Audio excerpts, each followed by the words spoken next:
That was just my car that just drove over. So who's in my car right now? I'm trying to figure it out. Okay, I'm looking on the app. It just drove past. 2 people are in my car. This is completely unacceptable.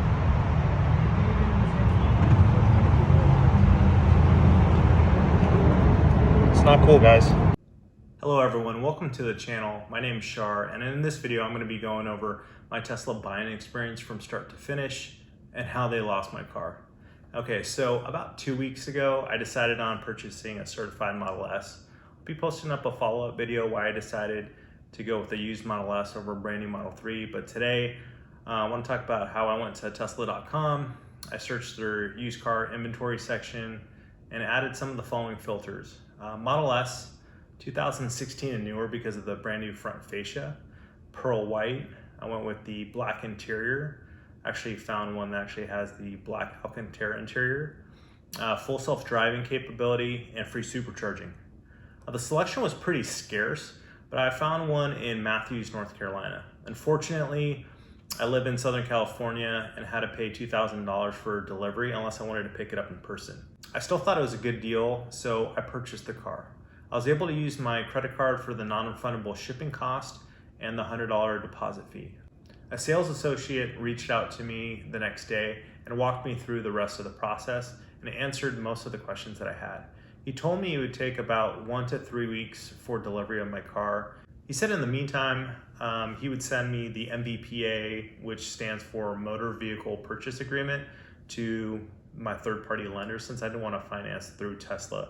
For a used car, I got a rate of 2.98% for 75 months through my credit union, as compared to Tesla offering me somewhere in the 4s. I held off on funding the loan until I got word of the delivery date, so I wouldn't waste any money on paying interest on a car I didn't even have yet. Tesla said that as long as they received the payment at least 2 days before the scheduled pickup appointment, everything would be good. They told me that I would have to upload my insurance information unless I decided to go with their insurance plan. I did a side-by-side comparison of theirs compared to a quote from my current insurance company. Tesla quoted me almost $2,000 for the year compared to $650.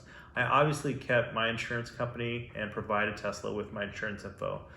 So I logged into my account and scrolled down to the bottom, and that's where I noticed there was an appointment for pickup already scheduled. Nobody called me, nobody gave me a heads up, but it was actually scheduled 2 days from that date at 12 o'clock. Fortunately, I was available and got my loan company to overnight fund it. The next day, I got an email from Tesla with pickup locations and instructions. They basically told me that the pickup location is going to be in Costa Mesa. All right, guys, we're in Costa Mesa in Orange County. I'm on the way to go pick up the Model S. Unfortunately, if you live in Southern Orange County, they won't do the home delivery. There's actually a regional pickup location here in Costa Mesa, so that's what we're going to go ahead and do. As soon as I get the car, I'll go ahead and show you guys what it looks like and the whole process behind signing the paperwork and retrieving the car. Our appointment time's at 12, and 15 minutes prior to when we get there is when we can actually unlock the car and take full possession of it. All right, we're rolling up to the Tesla location. Over here on the left is where all the cars are parking in the bay. Gotta find some street parking real quick. All right, so I roll up to the Costa Mesa pickup location. I'm really excited to finally see my car for the first time. So I go to the car bay and I'm looking for my car and I don't find it. First thought that goes through my head was, okay, well maybe there's still a detail in my car. So I go to the front desk. After going to the front desk, I talk to the employee. He looks at his paperwork, couldn't find my car, points at some other car and says it's mine, which it clearly wasn't. And then I see him start whispering to one of his employees. So that part got me a little nervous. So I got on my phone, I looked at the GPS location for the car, and actually showed the car driving away from the pickup location.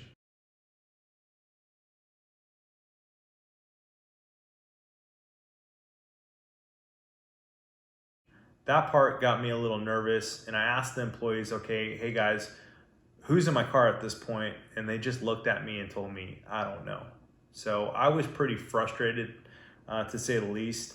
I was contemplating actually jumping in my car and tracking it down myself. Fortunately, the car kind of circled back and then parked in a private driveway a few blocks away. I ended up walking over, contacted the driver. It was a female driver. She basically said that she was picking up her car, that it was her car. I had basically had to show her the proof that I purchased the vehicle. That vehicle was still connected to my app. She took it back to the service center, talked to one of the supervisors there. He said it was actually the first time this has ever happened in 3 years. I guess what they did was they never set the locking settings on the car when they left my keys in it. So when the lady picked up her car and walked back over for this contactless pickup, the car automatically opened up for her. She just jumped in and she drove off. When you roll up to Tesla and they give away your car to an absolute stranger. So it's frustrating to say the least, but it was a nightmare of experience.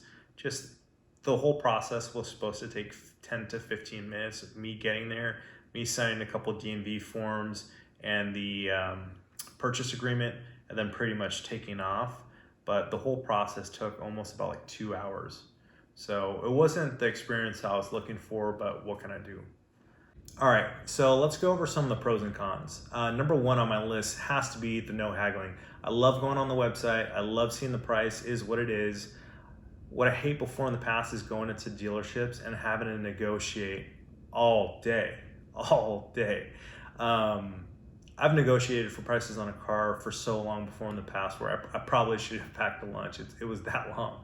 But no haggling is great. I like the fact that I was able to find my car that I was looking for. I love the fact that delivery was pretty quick for the most part. From North Carolina to California only took about a week and a half, which was awesome. And I love the fact that I get free supercharging. I think the concept being able to, let's say, go on a road trip across country from California to New York and being able to do so without spending $1 on energy is amazing. Okay, so let's go over the cons list. Number one has to be the fact that they lost my car. There's like no accountability on their end. They let some random stranger just drive off on it, especially right now with the illness going on. Just made me feel uneasy. Two, the flat rate that they charged me for shipping. To get my car shipped over from North Carolina to California cost $2,000. And then as soon as I sent over the payment, they told me that they were putting out a bid to see who could ship it over the cheapest, and they're waiting for that. So they're obviously making more money that way. And then three, once I got into my car, the car was filthy. They really did a poor job as far as detailing the car. I got in there and I had to spend about 30 minutes on my own just to clean the inside, get it where it should be. And then the outside looked like they just did a quick wipe down on it. So that was a little discouraging. And then when I was taking it for a test drive, it's pretty sunny out here in California. So I finally put the sun visor down. And as soon as I did that, the lid cover for the mirror, I guess it was just broken, and they just closed the lid up because it just fell down onto my lap. So just small things like that. When the car is supposed to go through this whole certified process, full inspection, just really brought some concerns moving forward. All right, so last on the list is the battery. I get that it's a used car and the battery degrades over time. I just thought it would have better range. After actually doing a test drive down to San Diego and back, and I was going pretty light on the pedal, it just didn't get the range that I was looking for. In addition to that, it looked like there was a drain in the battery overnight. I'm losing about like 7 miles of range a night because of it. I looked online, I tried to troubleshoot it. I looked at all the settings, everything's where it's supposed to be at. So I contacted the service center and hopefully they're gonna be able to take a look at my battery, see if it's operating at the capacity it should, but I'll let you guys know. If you guys liked the video and thought it was informative, if you could like and subscribe, I'd appreciate it. If you want to comment down below and let me know what your Tesla buying experience was, that'd be great. Take care.